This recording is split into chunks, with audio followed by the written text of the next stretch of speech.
예, 안녕하십니까. 미디어특위위원장 이상입니다.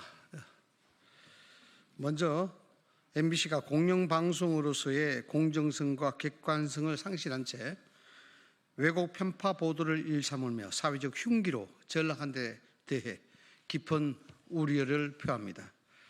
따라서 MBC 정상화를 위해 관리 감독 책임이 있는 권태선 방송문화진흥회 이사장의 즉각적인 자진 사퇴를 강력히 촉구합니다.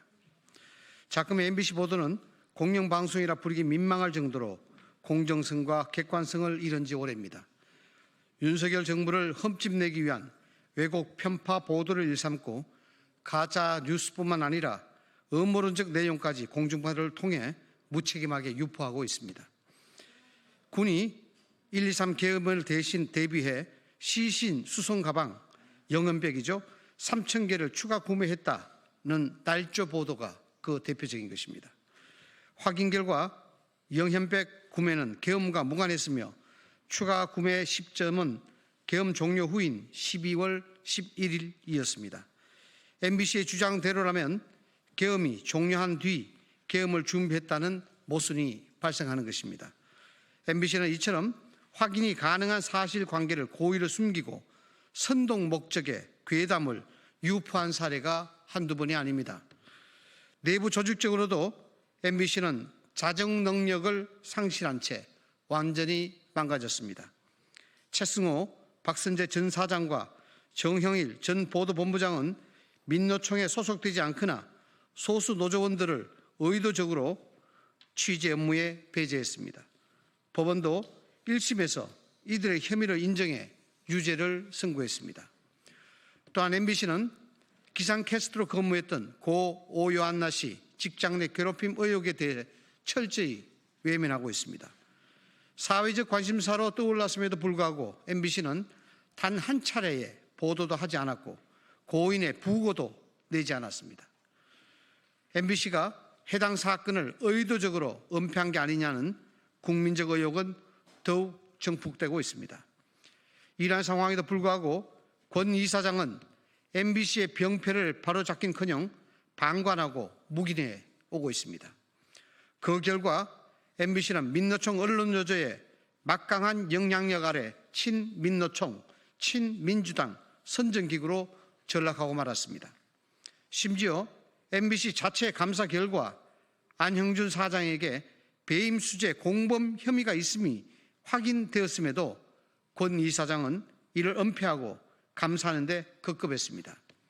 고 오요한나 씨 사건에 대해 권 이사장은 진상규명과 재발 방지를 약속했지만 그저 허울뿐인 말에 불과했습니다. 방문진은 고 오요한나 사건 진상규명에 어떠한 의지도 보이지 않고 있습니다. 권 이사장은 MBC를 이 지경으로 만든 책임을 통감하고 즉각 사퇴하시기 바랍니다. 이미 임기가 지난 지난해 8월 만료된 만큼 더 이상 자리에 연연할 이유가 없습니다. 아울러 사법부의 결정에도 깊은 유감을 표합니다. 대법원은 지난 13일 이진숙 방송통신위원장 체제에서 임명되었던 박문진 신임 이사들의 직무정지 가처분 사건을 심리 불속행 기각으로 종결했습니다. 앞서 헌법재판소는 방통위 2인 체제 의결에 법적 문제가 없다고 결정한 바 있습니다. 또한 박문진 이사 임명 사안에서 가처분을 이용한 서울행정법원 강재원 판사마저 구조가 비슷한 KBS 이사 임명 사안에서는 중대한 위반이 있다고 단정할 수 없다며 입장을 바꿨습니다. 그러나 대법원은 장장 120일을 끌다가 심리 불속행 기각이라는 무책임한 결정을 내렸습니다. 이로 인해 박문진은 권 이사장을 비롯한 문재인 정부 임명 이사들이 본안 소송 결과가 나올 때까지 직을 유지하게 되었습니다. 재판 지연이 일상화된 현재 사법 환경을 보면 현 이사들의 임기를 사실상 무제한 연장해 준 것이나 다름없습니다. 이는 행정부의 인사권을 사법부가 가로막는 것으로 상권분립 원칙을 심각하게 훼손하는 행위입니다. 박문진 이사의 임기를 3년으로 규정한 박문진법 조항을 사법부가 사실상 개정해버린 입법권의 행사라는 지적도 나오고 있습니다. 무엇보다 국회목 방통위원 추천을 의도적으로 지연시켜 방통위를 마비시킨 민주당의 행태에 법원이 손을 들어준 꼴이 된 것입니다. 사법부는 이번 결정이 법원에 대한 국민적 신뢰를 더욱 추락시키는 결과를 초래했음을 인식하고 깊이 반성해야 할 것입니다. 이상입니다.